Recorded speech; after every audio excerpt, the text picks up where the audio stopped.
Bonjour à tous. Aujourd'hui, nous allons parler des huiles d'injection. Donc en premier, le MCT, donc triglycérides à chaîne moyenne. Donc c'est un dérivé d'huile de coco. En avantage, vous avez une absorption rapide, peu ou pas de pipe, donc de douleur post-injection, et une inflammation faible voire très faible. Pas d'inconvénient a priori. GSO, donc c'est un dérivé d'huile de pépins de raisin. Ça a l'avantage de réduire le stress oxydatif au spot d'injection. L'absorption est un petit peu plus lente que le MCT, mais plus stable. Légère différence, mais qui est quand même notable chez certaines personnes. Vous avez aussi un ajout du coup dû à pépins de raisin d'oméga 6 lors de l'injection.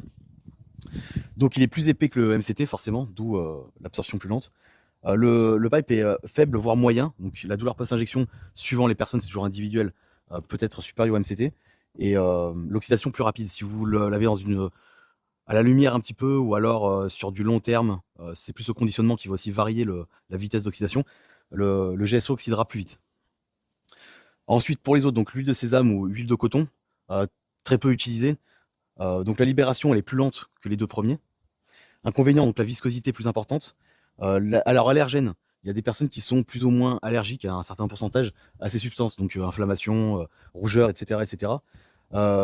Pipe aléatoire, suivant la personne, ça va varier, et plus de risque d'inflammation, comme je vous disais.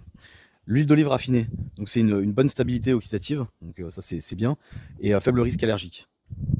Cependant, donc, viscosité élevée, la douleur post-injection, elle est très importante, et l'inflammation est également importante. Alors ces deux-là, certaines personnes peuvent les utiliser, il y en a qui préfèrent pour que l'absorption soit plus lente due à leur viscosité, mais la douleur, voilà, c'est pas bien grave. Mais bon, je pense que ces deux premiers-là sont quand même ce qui est le plus utilisé dans le milieu pharmaceutique, c'est ce qui reste le plus à prendre en compte si vous voulez éviter d'avoir des douleurs, entre autres.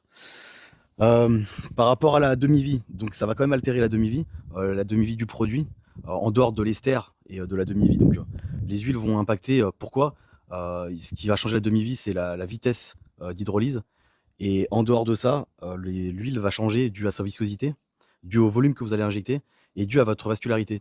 Lequel vous injectez, plus il est vascularisé, plus au plus rapidement l'huile sera absorbée. Ça, encore une fois, c'est variable. N'hésitez pas à vous abonner pour plus d'informations.